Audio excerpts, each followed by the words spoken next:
నమస్తే, welcome to నేటి ధాత్రి. నేను పవర్. మరి ఈరోజు పాయింట్ టు పాయింట్ విత్ పవర్లో సరికొత్త శీర్షికతో మీ ముందుకు వచ్చాను. నేటి ధాత్రిలో కొన్ని ముఖ్యమైన అంశాలు వచ్చాయి ఈరోజు. అయితే తెలంగాణకు సంబంధించిన మెయిన్ ఏంటంటే అసెంబ్లీ 27 వరకు అసెంబ్లీ బడ్జెట్ సమావేశాలు. 17-18 తేదీలో బీసీ రిజర్వేషన్లపై చర్చ. 19న బడ్జెట్. 21-22 తేదీలో చర్చ. బీఏసీ సమావేశాల్లో నిర్ణయం తీసుకుంటారు. ఇంకా నిన్ననే అసెంబ్లీ మొదలయ్యాయి. గవర్నర్ ప్రసంగం తర్వాత కొన్ని కీలకమైన సంఘటన చోటు చేసుకున్నాయి. అయితే ఈ అసెంబ్లీ బడ్జెట్ సెషన్లో దేనికి ఎంత పెడతారు, ఏ బడ్జెట్ అంటే ఇటు డెవలపింగ్కి ఎక్కువ బడ్జెట్ పెడతారా, లేకపోతే ఇటు హామీలు ఇచ్చారు కదా వాటికి ఎటువంటి బడ్జెట్, స్టేట్ బడ్జెట్ ఎంత ఉందో వీళ్ళు ఇచ్చిన హామీలు అంతకంటే ఎక్కువ ఉన్నాయి. మరి ఈ బడ్జెట్ ఎవరికి ఎంత కేటాయిస్తారనేది చర్చగా మారింది. ఇప్పుడు అతి త్వరలో అసెంబ్లీ వేదికగా ఇరు పార్టీ నేతల మధ్య రసాభాస కొనసాగే అవకాశం ఉంది. ఇటు పరస్పర మాటలతో దాడులు చేసుకునే అవకాశం కూడా లేకపోలేదు. ఎందుకంటే చాలా రోజుల తర్వాత అసెంబ్లీని జనాలు ఒక సినిమా, ఒక బ్లాక్ బస్టర్ సినిమా రిలీజ్ అయితే, ఒక పెద్ద హీరో సినిమా రిలీజ్ అయితే ఎలా చూస్తారో అది త్వరలో జరగబోయే అసెంబ్లీ సమావేశాలని జనాలు టీవీలలో ఆ విధంగా చూసే అవకాశాలు ఉన్నాయి. ఎందుకో మీరు తర్వాత చూడండి, ఎందుకంటే ఆ విషయం అందరికి తెలుసు చాలా మందికి. ఇంకా నెక్స్ట్ చూసుకున్నట్టయితే అసెంబ్లీ సమావేశాలకు కేసీఆర్ హాజరు. స్వాగతించిన పార్టీ ఎమ్మెల్యేలు, ఎమ్మెల్సీలు. ఇక చూడండి, ఇక అసెంబ్లీ సమావేశాలకు తెలంగాణ మాజీ సీఎం కేసీఆర్ హాజరవుతున్నారు. ఇందాక చెప్పాను కదా, ప్రతిదీ జనాలు మర్చిపోలేరు. ఎందుకంటే ఏదైనా కొత్త సినిమా వచ్చినప్పుడు థియేటర్లో జనాలు తండోపతండాలు ఎగపడి ఎట్లా చూస్తారో, అలాగే కేసీఆర్ గారు అసెంబ్లీకి వస్తున్నారని తెలిసి ఇటు ప్రతిపక్ష నాయకులు కావచ్చు, ఇటు బీఆర్ఎస్ పార్టీ నాయకులు కావచ్చు, కార్యకర్తలు కావచ్చు, అలాగే మాజీ ఎమ్మెల్యేలు, ఎంపీలు కూడా కావచ్చు, రసభాసగా మారే అవకాశాలు. ఎందుకంటే 9.5 సంవత్సరాల పాటు తెలంగాణని స్వచ్ఛందంగా పరిపాలించి ఎక్కడ ఉన్న తెలంగాణని ప్రపంచ స్థాయికి తీసుకెళ్లిన కేసీఆర్ ఓటమి తర్వాత ఎమ్మెల్యేగా అయితే గెలిచారు, కానీ పార్టీ అధికారం లేదు కదా. మరి గడిచిన అసెంబ్లీ సమావేశాలలో ఒక్కసారి కూడా హాజరు కాదు. మొట్టమొదటిసారిగా కేసీఆర్ గారు అసెంబ్లీలో అడుగు పెట్టారు కూడా. నిన్నైతే గవర్నర్ స్పీకర్ తర్వాత కొన్ని వాదోపవాదాలు జరిగాయి. అంటే కాంగ్రెస్ వాళ్ళు ఇచ్చిన హామీలను చదవడమే గవర్నర్ చదివారని బీఆర్ఎస్ వాళ్ళు తాజాగా కామెంట్ చేస్తున్నారు. మరి ఒక హాఫ్ అన్ అవర్ తర్వాత సభను వాయిదా వేయడం జరిగింది. మరి త్వరలో జరగబోయే అసెంబ్లీ సమావేశాలు కేసీఆర్ గారు కనుక హాజరైతే వస్తారని అధికారికంగా BRS party working president KTR గారు చెప్పారు. ఒకవేళ వస్తే అసెంబ్లీ రణరంగంగా మారే అవకాశాలు లేకపోలేదు. ఎందుకంటే 9.5 సంవత్సరాలు పరిపాలించారు. మంచి తెలుసు, చెడు తెలుసు, ఎవరిని ఎట్ట గుంజాలో తెలుసు, అన్ని తెలిసిన నాయకుడు తెలంగాణ బాపు కేసీఆర్. మరి కేసీఆర్ రాకతో తెలంగాణనే కాదు, తెలుగు రాష్ట్రాల ప్రజలు కాదు, ఇండియా మొత్తం కేసీఆర్ అసెంబ్లీ అడుగు పెడుతున్నాడంటే ఒక బ్లాక్ బస్టర్ మూవీ హిట్ అయితే ఆ మూవీకి జనాలు ఎలా వెళ్తారో, అలాగే టీవీల ముందు కూర్చున్న ప్రేక్షకులు కూడా అలానే చూసే అవకాశాలు ఉంది. ఇంకా చూద్దాం రాబోయే రోజుల్లో తెలంగాణ అసెంబ్లీ సమావేశాల్లో ప్రత్యక్షంగా మాటలు దాడి జరుగుతారా, లేకపోతే పరోక్షంగా మాటలు దాడి దిగుతారా, లేకపోతే అభ్యర్థి గురించి ఏమైనా మాట్లాడుకుంటారా, రాజకీయ నేతల మధ్య, రాజకీయ నాయకుల మధ్య మాటల రసాభాస సాగుతుంది. ఇంకా నెక్స్ట్ చూసుకున్నట్లయితే తెలంగాణ ప్రతినిధుల్లో విషయం తేల్చండి, చంద్రబాబుకు కొండా సురేఖ లేఖ. ఇక టీటీడీ విషయం గురించి చాలా మంది తెలిసిందే. ఇంకా అనేక రసభాసాలు జరుగుతుంటాయి. కొండా సురేఖ గారు చంద్రబాబు గారికి విజ్ఞప్తి లెటర్ రాశారనమాట. ప్రెస్ మీట్ లో గవర్నర్ ప్రసంగం. గవర్నర్ చేత అన్ని అబద్ధాలు చెప్పించిన కాంగ్రెస్, పంటలు ఎండుతున్నా ఎక్కడ ప్రస్తావన లేదు. మీడియా పాయింట్ వద్ద కేటీఆర్ విమర్శలు. ఇంకా బీఆర్ఎస్ కు కాంగ్రెస్ పార్టీ ఏది చేసినా కానీ విమర్శలు చేయడం సర్వసాధారణం అయిపోయింది బీఆర్ఎస్. ఎందుకంటే వాళ్ళు చేసే పనులు అలా ఉన్నాయి, కాంగ్రెస్ నాయకులు, కాంగ్రెస్ నేతలు. ఎందుకంటే గవర్నర్ ప్రసంగం అంటే రాష్ట్రంలో జరిగే వాస్తవాల గురించి చెప్పాలి, కానీ గవర్నర్ ప్రసంగం మొత్తం ఎలక్షన్ మేనిఫెస్టో ఏమైతే ఇచ్చారో వాటి అన్ని అమలు పరిచే దిశగా, అమలు పరచకపోయినా కానీ గవర్నర్ చేత అమలు పరిచినట్టు చెప్పించారని బీఆర్ఎస్ వర్కింగ్ ప్రెసిడెంట్ కేటీఆర్ గారు చెప్తున్న మాటలు ఇవి. మరి గవర్నర్ ప్రసంగం అంటే రాష్ట్ర బడ్జెట్లా ఉండాలి, లేకపోతే రాష్ట్రంలో జరిగిన అన్యాయాల గురించి మాట్లాడాలి. కానీ తెలంగాణలో కాంగ్రెస్ ప్రభుత్వం ఏవైతే చెప్పినాయో అవి నెరవేర్చకుండా, ఆ హామీలు అమలుపరచకుండా, మరి అవన్నీ అమలు పరిచినట్టు గవర్నర్ చేత చెప్పించారని బీఆర్ఎస్ వర్కింగ్ ప్రెసిడెంట్ కేటీఆర్ గారు చెప్తున్నారు. ఇంకా అభివృద్ధి ప్రగతి వైపు తెలంగాణ అడుగులు. రైతుల అభివృద్ధికి అనేక రకాల చర్యలు, రుణమాఫీ, రైతు భరోసా వంటి పథకాల అమలు, రికార్డు స్థాయిలో 260 లక్షల మెట్రిక్ టన్నుల వరి ఉత్పత్తి, తెలంగాణ అభివృద్ధిలో రైతుల భాగస్వామ్యం ఉంది. గేమ్ చేంజర్ గా మహాలక్ష్మి పథకం నిలిచింది. యంగ్ ఇండియా స్కిల్ యూనివర్సిటీ ఏర్పాటు, తెలంగాణ అసెంబ్లీలో గవర్నర్ జిష్ణుదేవ్ వర్మ ప్రసంగం, సభకు హాజరైన విపక్ష నేత కేసీఆర్. మరి అతి త్వరలో తెలంగాణ అసెంబ్లీ రణరంగం మారే అవకాశం ఉంది.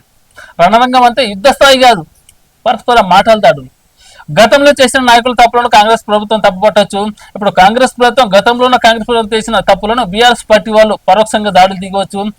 ఒకరి తప్పులను ఒకరు ఎత్తి పొడుచుకునే అవకాశాలు అయితే స్పష్టంగా కనబడుతున్నాయి. కానీ ఎక్కడికి వెళ్ళినా కానీ ప్రజల గురించి మాట్లాడండి.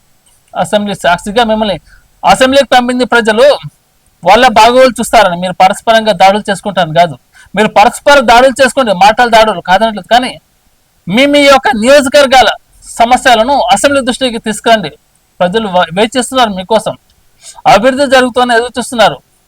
ఇటు అధికార పక్ష నాయకులు కావచ్చు, లేదా ప్రతిపక్ష నాయకులు కూడా కావచ్చు.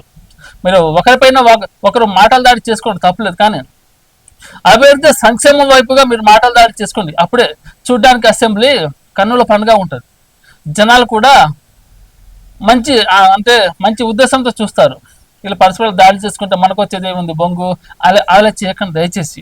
మరి త్వరలో అసెంబ్లీ సమావేశాలు అట్టహాసంగా జరగాలి, రసవాసంగా జరగాలి. తెలంగాణ ప్రగతి వైపు నడిచే విధంగా మాట్లాడుకోవాలి అసెంబ్లీలో. ఈ పరస్పర దాడులు, కుటుంబాల గురించి అవన్నీ వదిలేండి. ఆంధ్రప్రదేశ్ తరహాలో రాజకీయాలు చేయకండి దయచేసి. తెలంగాణ ఎమ్మెల్యేలకు, మంత్రులకు విజ్ఞప్తి నేటి సాయంత్రం నుంచి. అసెంబ్లీ సమావేశాలు అట్టహాసంగా జరగాలి, రసభాసగా జరగాలి, జనాల మెప్పు పొందే విధంగా జరగాలి. అప్పుడే ఆ ప్రభుత్వానికి ఆ విపక్ష నాయకుల మధ్య ఉండే ఆ పరస్పర ఏవైతే ఉన్నాయో అంగీకారాలు ప్రజలకు మంచి ఉద్దేశాన్ని అయితే పరిచయం చేయాలి మీరు అసెంబ్లీ వేదికగా. ప్రభుత్వ విద్యారంగం తీరు అధ్వానం, ఉద్యోగ నియామక పత్రాలు అందించిన సీఎం రేవంత్. ఇంకా నిన్ననే తెలంగాణలో ఇంటర్ కాలేజీ గొప్పగా తీర్చిదిద్దాల్సిన బాధ్యత జూనియర్ లెక్చరర్ల మీద ఉందని సీఎం రేవంత్ రెడ్డి అన్నారు. నిన్నైతే కొంతమంది అంటే 1292 మంది జూనియర్ లెక్చరర్లకు, 240 మంది పాలిటెక్నిక్ లెక్చరర్లకు రవీంద్ర భారతిలో సీఎం రేవంత్ రెడ్డి గారు వారికి పోస్టింగ్ అంటే ఆ ఆర్డర్ పత్రం ఇచ్చారు. ఇంకా కొత్తగా నియామకమైన లెక్చరర్లను అంటే ప్రభుత్వ కాలేజీని డెవలప్ చేయాల్సిన బాధ్యత ఆ జూనియర్ లెక్చరర్ మీద ఉందని సీఎం రేవంత్ రెడ్డి గారు రవీంద్ర భారతి వేదికగా జూనియర్ లెక్చరర్లకు ఆ నియామక పత్రాలు అందజేయడం కాకుండా ఇంటర్ కాలేజీలో ఉండే విద్యార్థులను తీర్చిదిద్దాలి, అలాగే గవర్నమెంట్ కాలేజీ యొక్క సత్తాను ప్రపంచానికి తెలియజేయాలని రవీంద్ర భారతి సాక్షిగా చెప్పారు. అలాగే 20 రోజుల పాటు అసెంబ్లీ జరపాలి, బీఐసీ సమావేశంలో డిమాండ్ చేశాం, మాజీ మంత్రి హరీష్ రావు వెల్లడి. ఇంకా బీఆర్ఎస్ మాజీ హెల్త్ మినిస్టర్ ప్రస్తుతం సిద్దిపేట ఎమ్మెల్యే హరీష్ రావు గారు ఏమంటున్నారంటే అసెంబ్లీని 10-12 రోజులు కాకుండా 20 రోజులు జరిపించాలి. ఎందుకంటే 20 రోజులు జరిపిలేదు, ఎందుకంటే మధ్యలో హాలిడేస్ ఉన్నాయి కొన్ని. అవి ఏంటంటే ఇవి చూడండి మీరు,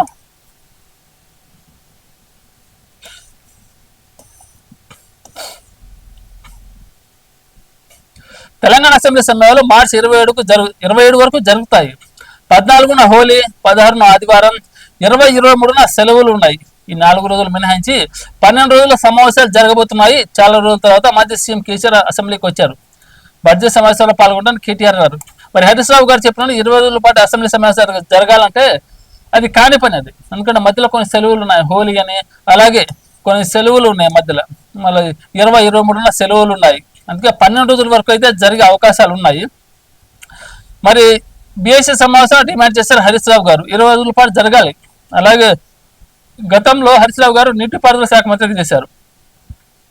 ఏంటంటే నది జలాల వినియోగంలో విఫలమైన రాష్ట్ర ప్రభుత్వం విఫలమైందని బీఎస్సీలో చెప్పామన్నారు. ఏపీ నీళ్లు తరలిచిపోతుంటే రాష్ట్ర ప్రభుత్వం చోద్యం చూసిందని విమర్శించారు. బిల్లుల చెల్లింపునకు 20% కమిషన్ విషయాన్ని అసెంబ్లీలో చర్చించాలని కోరినట్టు తెలిపారు. 6 గ్యారెంట్లు అమలు చేయకపోవడం చర్చించాలని, బార్స్, వైన్స్, బెల్ట్ షాపులు పెంచడంపై చర్చించాలని కోరినట్టు చెప్పారు. ఇక బీఆర్ఎస్ పార్టీ వాళ్ళకు చెప్పినా కానీ కాంగ్రెస్ వాళ్ళు ఆ హామీలు అయితే రాత్రి నిద్రపోయినా కానీ ఆ హామీల గురించి జనాలకు చెప్పాలి. వారు ఇచ్చిన హామీలు, వాగ్దానాలు ఏవి కూడా ప్రజల్లోకి చేరవేయలేదు, ప్రజలకు అందలేదనే దృష్టిని బీఆర్ఎస్ నేతలు ధైర్యంగా ముందుకు తీసుకెళ్తున్నారు. ఎందుకంటే కృష్ణానది జలాలని ఆంధ్రప్రదేశ్ వాళ్ళు తరలించుకుపోతున్నారని గతంలో ఉన్న నీటిపారుదల శాఖ మాజీ మంత్రి వర్యులు హరీష్ రావు గారు చెప్తున్నారు. గత ప్రభుత్వం ఉన్నప్పుడే ఏమైనా చేస్తే బాగుండేది. ఎందుకంటే 9.5 సంవత్సరాలు అధికారంలో ఉన్నారు. అప్పుడు మీరు కేంద్రంతో మాట్లాడి ఏదైనా చర్చలు జరిగి ఉంటే ఇప్పుడు ఈ పరిస్థితి వచ్చేది కాదు కదా. ఇప్పుడు కాంగ్రెస్ వాళ్ళు మాట్లాడతారు కాదంటలేదు, కానీ గతంలో మీరు చేసిన తప్పిదం వల్ల ఇప్పుడు వీళ్ళు కూడా చూసి చూడనట్టు వదిలిపెట్టే అవకాశాలు ఉన్నాయి. మొత్తానికైతే 6 గ్యారెంటీలు ఇంకేదైతున్నాయో, ఇంకా రేవంత్ రెడ్డి గారి మీద ఇంకొక అభియోగం ఉంది. ఏంటంటే 20% కమిషన్, ఏ ప్రాజెక్ట్ చూసినా కానీ ఏ కంపెనీ పెట్టినా కానీ 20% కమిషన్ అని, కమిషన్ల రెడ్డి అని ఒక బీఆర్ఎస్ లీడర్లు రేవంత్ రెడ్డి గారి పైన ట్రోల్ చేస్తున్నారు. ఇది ఎంతవరకు వాస్తవమో నిజాలు ఎంత ఉన్నో దీంట్లో తెలియదు మరి. అలాగే 6 హామీలను ప్రజల్లో తీసుకెళ్ళడానికి బీఆర్ఎస్ ప్రభుత్వం అయితే గట్టిగా బలంగా సంకల్పించినట్టు తెలుస్తుంది. ఎందుకంటే కాంగ్రెస్ ప్రభుత్వం ఎలక్షన్ల హామీలలో ఇచ్చిన మాటలు ఏవైతున్నాయి 6 హామీలు, ఆ హామీలు నెరవేర్చకపోగా కొత్త తెర మీదకి తెస్తున్నారు లేనిపోనివి. ఉన్న వాటిని జనాలకు పంచిందంటే అవధులు పట్టేసి ఏవేవి చెప్తున్నారు, ఇచ్చిన హామీలన్నీ గాలికి వదిలేశారని బీఆర్ఎస్ నేతలు బహిర్గంగా చెప్తున్నారు. మరి బీఆర్ఎస్ ఈ రోజుల పాటు అసెంబ్లీ సమావేశాలు జరపాలి. మరి 12 రోజుల పాటు అయితే అసెంబ్లీ సమావేశాలు కన్ఫర్మ్ గా జరిగే అవకాశాలు లేకపోలేదు, ఖచ్చితంగా జరుగుతాయి. మరి 12 రోజుల అసెంబ్లీ సమావేశాలకు కేసీఆర్ గారు, విపక్ష నేత కేసీఆర్ గారు హాజరైతే, ఎందుకంటే 9.5 సంవత్సరాలు ఆయన పరిపాలించారు రాష్ట్రాన్ని. ఏ ప్రాజెక్టులు ఎన్ని లెక్కలు ఉన్నాయో తెలుసు, ఎక్కడ ఎన్ని బొక్కలు ఉన్నాయో తెలుసు, అన్నీ తెలుసు. మరి అధికారంలో ఉన్న నాయకులకు అంతగా అనుభవం లేదు. మాజీ మంత్రులు అయితే ఉన్నారు, కానీ అంత అపారమైన అనుభవం ఉన్న వాళ్ళు కాదు, అంత నాలెడ్జ్ ఉన్న వాళ్ళు కాదు. మరి వారు కేసీఆర్ గారి ఎదురుగా నిలబడి ఎలాంటి సమాధానం చెప్తారు? ఎలా కేసీఆర్ గారి మాటల్ని హరీష్ రావు గారు, కేటీఆర్ గారు మాట్లాడితేనే, అలాగే బీఆర్ఎస్ ఎమ్మెల్యేలు వాళ్ళు మాట్లాడితేనే మధ్యలో ఇంటరప్ట్ చేయడం జరుగుతుంది కాంగ్రెస్ నాయకులు. అలాంటిది తెలంగాణ తొలి ముఖ్యమంత్రి కేసీఆర్ గారు అసెంబ్లీకి వచ్చి మాట్లాడితే మధ్యలో ఇంటరప్ట్ అయ్యే ఛాన్స్ ఉన్నాయా అనేది రసవత్తరంగా మారే అవకాశం ఉంది అసెంబ్లీలో. ఇదేమైనా కానీ కేసీఆర్ గారు అసెంబ్లీకి రావడం అనేది జనాలందరూ ఎగబడి చూసే అవకాశాలు అయితే ఉన్నాయి. ఇక నెక్స్ట్ ఎమ్మెల్సీ కవిత గారు చెప్తున్నారంటే, కొత్తదనం ఏమీ లేదు, గ్యారెంటీలపై గాంధీ కుటుంబం హామీ ఇవ్వాలని ఎమ్మెల్సీ కవిత. ఇంకా హామీ ఇవ్వాల్సిందే ఖచ్చితంగా, ఎందుకంటే రాహుల్ గాంధీ గారు చెప్పిన మాటలు ఇవి. గాంధీ కుటుంబం అంటే 6 హామీలు నెరవేర్చండి కాంగ్రెస్ గవర్నమెంట్. జనాలు వెయిట్ చేస్తున్నారు మీ హామీల కోసం. ఆ హామీలను నమ్మి మిమ్మల్ని ప్రభుత్వాన్ని కట్టబెట్టారు, ముఖ్యమంత్రి కూర్చునిచ్చారు. మరి ఏది ఆ హామీలు నెరవేర్చే దిశగా ప్రభుత్వం వెళ్ళట్లేదే అని బీఆర్ఎస్ పార్టీ వారు ఎవరిని అడిగినా కానీ, బీఆర్ఎస్ పార్టీ నాయకులను కాదు, ఎవరిని జనాల్లోకి వెళ్ళినా కానీ, అటు కాంగ్రెస్ లీడర్లకు తెలుసు, ఆల్రెడీ కాంగ్రెస్ లో జాయిన్ అయిన బీఆర్ఎస్ మాజీ ఎమ్మెల్యేలకు కూడా తెలుసు. ఎక్కడికి వెళ్ళినా కానీ కాంగ్రెస్ ప్రభుత్వాన్ని మాత్రం ఈ 6 హామీలు అయితే వదిలిపెట్టడం లేదు. ఒక రాకాసి మొక్కలాగా కాంగ్రెస్ ప్రభుత్వాన్ని ఈ 6 హామీలు తగులుకున్నాయి. ఇక ఆంధ్రప్రదేశ్ విషయానికి వెళ్తే, మహిళా సాధికారత టీడీపీ పేటెంట్. ఎన్టీఆర్ నుంచి మహిళా సంక్షేమానికి పెద్దపీట, విద్యా ఉద్యోగాలు 33% రిజర్వేషన్లు మన ఘనత. తల్లికి చెల్లికి ఆస్తులను పంచి ఇవ్వని వ్యక్తి పాలన చేశాడు. డెలిమిటేషన్తో 75 మంది మహిళలకు అసెంబ్లీలో చోటు. మహిళా సాధికారతపై అసెంబ్లీలో సీఎం చంద్రబాబు. ఇంకా ఆంధ్రప్రదేశ్ రాజకీయాల్లో గతంలో ఎంత తక్కువ మాట్లాడుకు అంత మంచిది. ఎందుకంటే ప్రత్యక్షంగా కుటుంబ రాజకీయాలు అంటే కుటుంబాన్ని విమర్శించడం అసెంబ్లీ వేదికగా, మీడియా పార్టీ వేదికగా, ఈ రాజకీయాలు దరిద్రమైన రాజకీయాలు. గతంలో ప్రభుత్వంలో ఉన్న నాయకులు చేసిన విమర్శలు అయితే ఉన్నాయి అసెంబ్లీ వేదికగా, మీడియా పార్టీ వేదికగా ప్రత్యక్షంగా కుటుంబాన్ని లాగడం, జనాల్లోకి ఇలాంటి వార్త చేరవేసి ఇప్పుడు ప్రభుత్వాన్ని కాదు పూర్తిగా ప్రతిపక్ష నేత కూడా దూరం అయ్యారు. మరి మహిళా సాధికారత టీడీపీతోనే బలమైన సాధన చేరుతుందని ఏపీ ముఖ్యమంత్రి చంద్రబాబు నాయుడు గారు అంటున్నారు. అలాగే దశల వారీగా ఫీజు రీయింబర్స్మెంట్ బకాయిలు, ఫీజులు చెల్లించకుండా బకాయి పెట్టిన జగన్ ప్రభుత్వం. మండలిలో స్వల్పకాలిక చర్చలో మంత్రి లోకేష్ హామీ. ఇంకా అది త్వరలో ఆంధ్రప్రదేశ్కు డిప్యూటీ సీఎంగా ఇప్పుడు ఉన్న డిప్యూటీ సీఎంగా పవన్ కళ్యాణ్ గారు ఉన్నారు. అతి త్వరలో ఆంధ్రప్రదేశ్ రాష్ట్రానికి ముఖ్యమంత్రిగా నారా లోకేష్ గారు ఆ పదవికి అర్హుడు అని ఇప్పటికే చాలా వార్తలు, మీడియాలో వార్తలు, సోషల్ మీడియాలో చూస్తూ ఉన్నాం. మరి ఎటువంటి నిర్ణయాలు జరుగుతాయో భవిష్యత్తులో చూడాల్సిందే. ఎందుకంటే నారావారి వారసుడిగా ఆ స్థానం తనకుంది. కాకపోతే అంత చాతుర్యం, అంత ప్రావీణ్యం ఉందా? సీఎం అవ్వాలంటే ఆశామాషి కాదు, సమర్థవంతమైన నాయకత్వం ఉండాలి, పార్టీని కాపాడుకోవాలి, కార్యకర్తలను కాపాడుకోవాలి, జన బలం కావాలి, ముఖ్యంగా వాక్ చాతుర్యం కావాలి, ప్రతిపక్ష నాయకులను ఎదిరించి మాట్లాడాలి. అలాంటి సత్తా ఉంటేనే సీఎం అయ్యే అవకాశాలు పుష్కలంగా ఉన్నాయి. నారా లోకేష్ గారికి ఎంత ఉందో ఆంధ్రప్రదేశ్ జనాలే నిర్ణయించుకోవాలి. ఇక అధికారంలో ఉన్న ప్రతిపక్షంలో ఉన్న ప్రజల వెంటనే మా పైన ప్రతిపక్షంలో కూర్చోవడం నాకు కొత్తమీ కాదు. 3-4 ఏళ్ల తర్వాత మళ్ళీ మనది అధికారం. వైసీపీ ఆవిర్భావ వేడుకల్లో జగన్ ఉద్ఘాటన. ఇక అధికారంలో ఉన్న ప్రతిపక్షం ఉన్న ప్రజల వెంటే మా పయనం. ఈ పయనం ఎందుకన్నా, గతంలో మీరు మంచి చేస్తే ఇప్పుడు ఈ పరిస్థితి వచ్చేది కాదు కదా, అడుగుతున్న పరిస్థితి వచ్చేది కాదు కదా. ప్రజల వెంట మీ పైన ప్రజల వెంట వెళ్ళండి, వెళ్తూనే ఉండండి. కానీ ప్రజలకి మంచి చేస్తే మీరు మీ వెనకాల జనాలు వచ్చేటోళ్ళు. మీ వెనకాల జనాలు రాలేదంటే మీరు వాళ్ళ వెనక వెళ్ళినా ఏం లాభం? ఆలోచించుకోండి ఒకసారి. అధికారులు ఉన్నప్పుడు అన్ని మంచి చేస్తే జనాలు మీ వెంట ఉండేవారు. ఇప్పుడు మీరు జనాల వెంట ఉండాల్సిన అవసరం లేకుండా పోయేది కదా. ఏదైనా మంచి చెడు గతంలో మీరు తీసుకుంటే బాగుండేది. కోటగూరు గుప్పట్లో జగన్, అందుకే బయటకు రాక తప్పలేదు. మాజీ ఎంపీ విజయసాయిరెడ్డి కాకినాడ పోటుపై సిఐడి విచారణకు హాజరు. ఇక వైసీపీ నాయకుల గురించి ఎంత తక్కువ మాట్లాడుతూ అంత మంచిదబ్బా. ఎందుకంటే వాళ్ళ గతంలో చేసిన అవినీతి లేదు, పాపాలు లేదు, చిట్టా లేదు.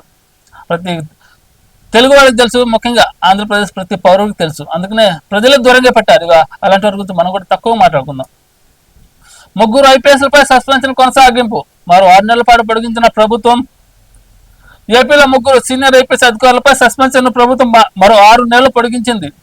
ఇంటెలిజెన్స్ మాజీ చీఫ్ పిఎస్ఆర్ ఆంజనేయులు, విజయవాడ మాజీ సిపి కాంతిరాణా, అలాగే ఐపీఎస్ విశాల్ గున్ని, వీరిపై అయితే మరో 6 నెలల పాటు సస్పెన్షన్ విధించింది ఇప్పుడు కూటమి ప్రభుత్వం. గతంలో వైసీపీ ప్రభుత్వం అధికారులు ఉన్నప్పుడు కొంత హడావిడి హంగామా చేశారు.